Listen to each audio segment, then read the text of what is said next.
नमस्कार, आप देख रहे हैं वॉइस ऑफ हाउस। मैं हूं आपके साथ पलक शर्मा। आइए नजर डालते हैं खबर की ओर। इसमें कोई दो राय नहीं है कि ममता बनर्जी आज देश में सर्वाधिक लोकप्रिय नेता है। जब वो कहती है कि नीति आयोग में आवाज उठाएंगे तो इसमें बहुत गहराई है। इस बजट में हमने देखा है कि अपने सहयोगियों को खुश करने के लिए आपने बिहार और आंध्र प्रदेश को विशेष सहायता दी, लेकिन बजट में पंजाब, तेलंगाना, बंगाल जैसे राज्यों को छुआ तक नहीं गया। बंगाल का पैसा रोका हुआ है। ये सब करके आप क्या कहने की कोशिश कर रहे हैं? ये बजट कुर्सी बचाने के लिए है? टीएमसी नेता शत्रुघ्न सिन्हा। देखिए, इसमें तो दो राय है नहीं कि ममता जी आज देश में सर्वाधिक लोकप्रिय नेता या नेत्री हैं, सबसे पॉपुलर और सबसे पावरफुल हैं। उनकी आवाज में, उनके व्यक्तित्व में बहुत दम है। और जब वो कहती हैं कि नीति आयोग में आवाज उठाएंगी, तो आप समझ लीजिए इसके अंदर बहुत गहराई है। हुई है बहुत ज्यादतियां। इस बजट में सबने देखा है कि जिस तरह से अपनी बैसाखियों को या अपने सहयोगियों को खुश करने की, उससे कोई आपत्ति नहीं है। आपने किया, खुश किया, चलो। बिहार को दिया, आपने आंध्रा को दिया, चंद्रबाबू नायडू को वो अपेक्षित भी था। और बिहार में जो दिया वो ठीक है, लेकिन कोई बहुत जबरदस्त कमाल नहीं किया गया है।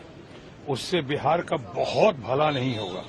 वहां हवाई अड्डे बिहार में अपना मेडिकल कॉलेजेस या एक्सप्रेसवेज, ये जो डिमांड रही है बहुत पहले से, तेजस्वी यादव और विभिन्न नीतीश जी के जमाने से आवाज रही है।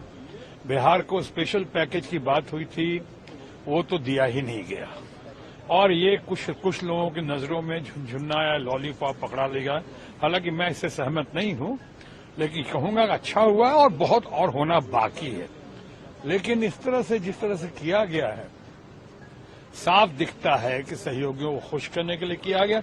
और साथ ही साथ उन राज्यों को, जैसे कि महाराष्ट्र भी हैं, हरियाणा है, पंजाब है, हमारे यहाँ पे जितने और बहुत सारे राज्य हैं, तेलंगाना है, इनको टच भी नहीं किया गया है।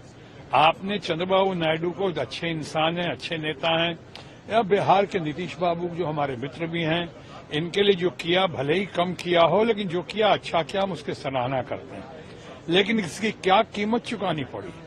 At the cost of other states जिनको आपने टच नहीं किया है, जिनको आपने छुआ नहीं। बंगाल को, अब बंगाल हमारा जो है उसको आपने एक तरफ टच नहीं किया। और दूसरी बात कि बंगाल का जो बकाया है, ये 48 लाख करोड़ का जो खर्चा या कर्जा के साथ जो आपने बजट पेश किया है, उसमें अगर 48,000 करोड़ अगर आपने दे दिया बिहार को और हमारे आंध्रा को, चंद्रबाबू नायडू को, तो ना ही ये कोई बहुत बड़ी बात है और ना ही कोई बुरी बात है।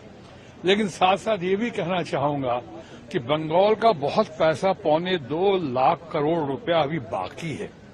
अभी पिछले 3 साल में बंगाल को 10 पैसा जैसा इतना मंत्रमुग्ध करने वाला भाषण दिया उसने, अभिषेक बनर्जी ने। उसको 10 पैसा नहीं दिया गया, उसने कहा हमारे बंगाल को। और बंगाल का पैसा रोका हुआ है, इसमें मनरेगा का भी है, किसानों का भी है, मजदूरों का भी है, ग्रामीण विकास का है, डेवलपमेंट का है। ये सब करके आप क्या कहने की कोशिश कर रहे हैं?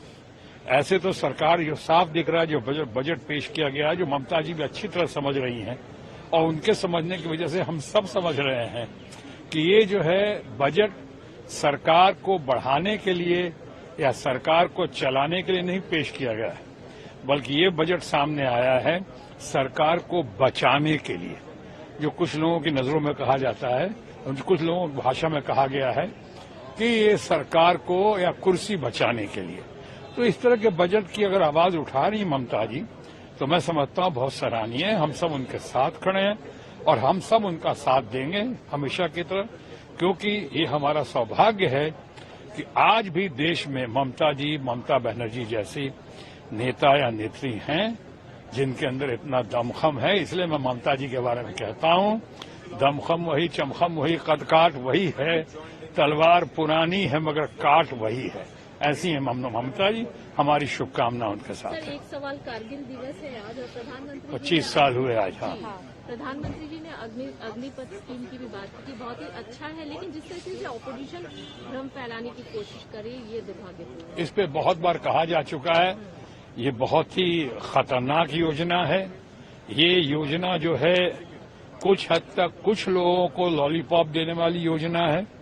इसमें 75% लोगों का, और अभी आप एक तरफ 10% पहले उधर सीआरपीएफ में और सीआईएसएफ में या पुलिस में जगह जगह आप उनमें 10% दिए जा रहे हैं। इससे काम नहीं बनेगा, इससे संकट बढ़ रहा है। लेकिन बहरहाल चूंकि इस विषय पे बहुत बार कहा जा चुका है, तो मैं समझूंगा इस विषय पे अब बहुत बढ़िया होगा। या तो राहुल गांधी, जिन्होंने भारत न्याय जोड़ो यात्रा या संपूर्ण क्रांति यात्रा जिन्होंने किया है, राहुल गांधी ने, उनको आप सामने लेकर आए, उनके लोगों को सामने लेकर आए। इस पर उन्होंने बहुत बार बातें की हैं और उनकी बातों में बहुत दम है, बहुत सच्चाई है।